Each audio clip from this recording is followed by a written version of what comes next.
Sir मैं चाहूँगा कि आप यहाँ पे पेरेंट्स के बारे में थोड़ा सा बताएं, जिनको अगर आर्ट्स का या फाइन आर्ट्स की फ़ील्ड के बारे में कोई बच्चा जाके कहे तो वो फ़ौरन इस पे इनकार करते हैं और गुस्से का इजहार करते हैं कि ये कौन सी फ़ील्ड है, किसी प्रॉपर फील्ड में जाओ। आप इसको कैसे देखते हैं?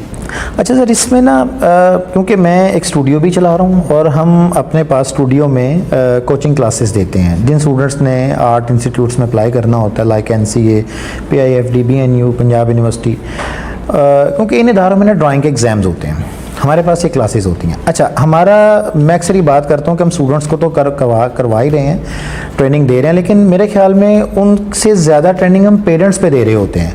जब हमारे पास पेरेंट आते हैं, उनका माइंड एक ही होता है कि जी सर, बच्चा तो मेडिकल में पढ़ा था, अब ये चाहता है मुझे टेक्सटाइल पढ़ना है, लेकिन सर हमें नहीं पता टेक्सटाइल क्या। अब इसमें सबसे बड़ा मसला क्या होता है कि पेरेंट्स की अपनी काउंसलिंग नहीं है रिगार्डिंग फील्ड, क्योंकि हमारी सोसाइटी में जो थोड़े प्रोमिनेंट से सब्जेक्ट हैं वो मेडिकल समझा जाता है, वो इंजीनियरिंग समझा जाता है, वो अकाउंट्स की फील्ड है, IT की फील्ड इसके ऊपर।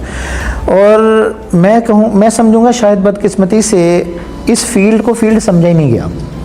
वो यही समझा जाता है जी जो जिसके मार्क्स कम है उसको आर्ट फील्ड में भेज दें, उसको आर्टिस्ट बना दें।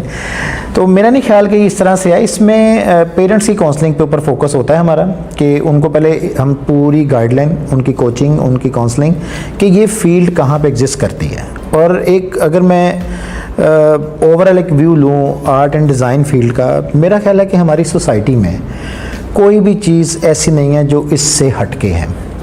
अगर मैं यहाँ पे बैठा हुआ है कुछ चीज़ों पे अगर बात करूँ तो मेरा ख्याल है कि हर चीज़ में ड्राइंग मौजूद है। कोई भी चीज़ बनती है सबसे पहले उसकी सोच है, सोच के बाद सबसे पहले उसका स्केच बनेगा। मैं छोटी सी एग्जांपल कोट करता हूँ। एक प्लॉट है, ठीक है, आप आर्किटेक्ट हायर करते हैं, आर्किटेक्ट आके आपसे टॉक करेगा, आपकी नीड्स पूछेगा, आपकी सोच, अपनी सोच, उसको फिर एक असम्बल करके एक स्केच करेगा, और वो स्केच वो होगा जो आपकी नीड्स हैं। उस स्केच के बाद कंस्ट्रक्शन, हर चीज़। अब मुझे बताएं, हम ड्राइंग के साथ जुड़ रहे हैं? मैं जिस चेयर पे बैठा हूँ ड्राइंग के साथ जुड़ रहे हैं। मेरे पास ये मैंने कपड़े पहने हुए हैं, आपने पहने हुए हैं, ये आपकी वॉच है, ये आपकी टाई है, ये बटन है, कैमरा, पंखा, लाइट, हर चीज़ में ड्राइंग मौजूद है। सिर्फ प्रॉब्लम क्या है इसमें कि हमारे पास चीज़ें फाइनल फॉर्म में आती हैं, एक फाइनल प्रोडक्ट में आती हैं, हमने इसको प्रोसेस को देखा ही नहीं होता। जैसे अगर आप एक फिनिश फॉर्म में घर देखें तो आपकी फील फ़र्क होगी, और अगर आप एक पूरे घर को अपने सुपरविजन में कंस्ट्रक्ट करवाएं, आपकी फील फ़र्क होगी। देखें, दो डिफरेंट चीज़ें हैं, घर वही है। इसी तरह क्या हो रहा है कि हमारे यहाँ पे पेरेंट्स के साथ इशू ये होता है कि उनको फील्ड की इंफॉर्मेशन नहीं है, बिगनिंग नज़र आ रही है। बिल्कुल, उनको लग रहा होता है कि शायद ये बच्चा जो डिसीजन ले रहा है कि ठीक नहीं है, जबकि अच्छा, फिर इसमें एक चीज़ मैं और ऐड करता हूँ। इसमें कतन ऐसा नहीं होता कि हमारे पास जब पेरेंट्स आते हैं हम उनको काउंसलिंग करते हैं, या उनकी हम इस पूरी फील्ड से रिलेटेड जब उनकी कोचिंग होती है, तो उसमें ऐसा नहीं होता कि हम फोर्सफुली कहें कि जी आप इस बच्चे को यहाँ पे भेजें, इस फील्ड में भेजें। उसके लिए हमारे कुछ क्राइटेरियाज होते हैं। हमारे पास स्टूडेंट आता है, हम उसको कुछ एक्सरसाइजेज देते हैं, उसकी साइकी, उसके बिहेवियर, उसकी सोच, उसकी स्किल्स, उसके ऑब्जर्वेशन, इन चीज़ों को जज करने के लिए कुछ एक्सरसाइजेज दी जाती हैं।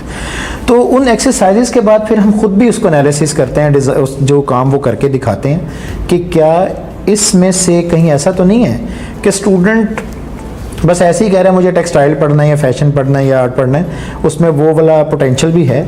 और अगर हमें वो पोटेंशियल दिखे तो फिर हम थोड़ा सा उनको बोलते हैं कि आप इसको एक चॉइस ज़रूर दें, इसको चांस दें।